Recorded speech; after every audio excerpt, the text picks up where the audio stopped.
আসসালামু আলাইকুম। সবাই কেমন আছেন? আশা করি সবাই ভালো আছেন, সুস্থ আছেন। আরেকটা নতুন ছোট ব্লগ নিয়ে চলে আসছি। আজকের ব্লগটা হলো অনেক দিন পরে আমাদের বাড়িতে আসছি। বাড়িতে অনেক আবর্জনা ময়লায় পুরা বাড়ি ভরে গেছে, অনেক জঙ্গল গাছপালাগুলো লম্বা হয়ে গেছে। তো প্রথমেই আমি সিঁড়ি নিয়ে নিলাম, যেহেতু আমি একটু ভারী মানুষ, সিঁড়ি দিয়ে নারকেল গাছের ডালগুলো কেটে নিলাম।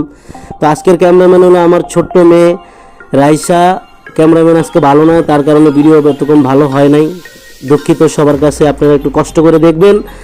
নারকেল গাছের ডালগুলো কাইটা আগে আমি সবগুলো ডাল ছোট ছোট করে টুকরা করে নিলাম, এবং যেগুলো বড় সাইজের ডাল আছে ওই ডালগুলো আমি কেটে দুইটা করে টুকরো করে নিলাম। আজকের ক্যামেরাম্যান হলো আমাদের রাইসা। যাই হোক, অনেক বাইরে জঙ্গল হয়ে গেছে, যেতটুকু সম্ভব আমার পক্ষে আমি অতটুকুই পুরো বাইরে সাফ করার চেষ্টা করতেছি। বড় বড় ঘাস ছিল, ঘাসগুলো সাফ করলাম। লাকড়ি ছিল, লাকড়িগুলা আপনার বাইরে ছিল, বৃষ্টির কারণে আমার এক আত্মীয় আমাদের দরজার সামনে রেখে গেছে। যেহেতু আমাদের চৌচালা ঘরটা গুনে ধরে যাবে, এই কারণে আমাদের একটা রান্নাঘর ছিল ছোট। এখন যেহেতু আমরা বাড়িতে থাকি না, তা আমি চিন্তা করলাম রান্নাঘরের মধ্যে একটা মাচা বানাই। যে নারকেল গাছগুলো কাটলাম, নারকেলের যে বড় বড় লাকড়িগুলা ওগুলোর চোখা করে আমি একটা মাচার মতো বানানোর চেষ্টা করতেছি। মাচাটা বানানো মোটামুটি শেষ, আলহামদুলিল্লাহ খুব সুন্দর হয়েছে মাচাটা। আমি যেহেতু গ্রামে থাকি না, আমার এরকম কাজের প্রতি অভিজ্ঞতা নেই। তার একটা কথা না বললেই নয়, আমি দুইবার পিছলা খেয়ে গেছি। আর এখানে বৃষ্টি হওয়ার কারণে অনেক প্রথম গরম লাগতেছিল দেখে আমি গেঞ্জিটা খুলে নিছি, আপনি কিছু মনে করবেন না। তারপরে দেখলাম যে বৃষ্টি শুরু হয়ে গেছে, তো মাচাটা বানানো শেষ।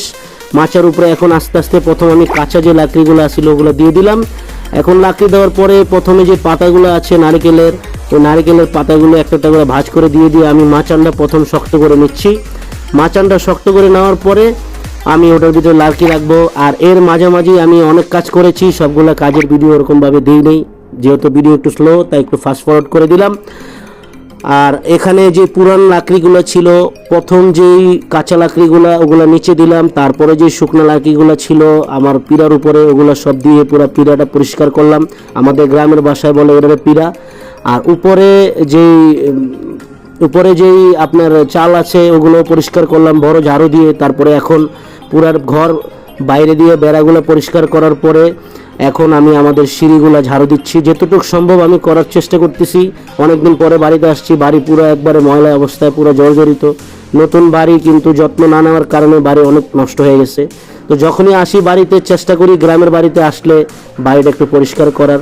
তো মোটামুটি আলহামদুলিল্লাহ পরিষ্কার করা শেষ। আমার প্রায় ভিডিও দেখতে হয়তো 2-3 মিনিটের হইতে পারে, 5 মিনিটের হইতে পারে, কিন্তু আমার এই বাড়ি সাফ করতে মোটামুটি 4 থেকে 5 ঘন্টা লেগে গিয়েছে।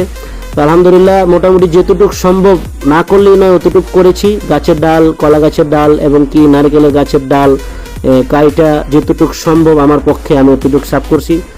শেয়ার করবেন, কমেন্ট করবেন, লাইক করবেন। আল্লাহ হাফেজ।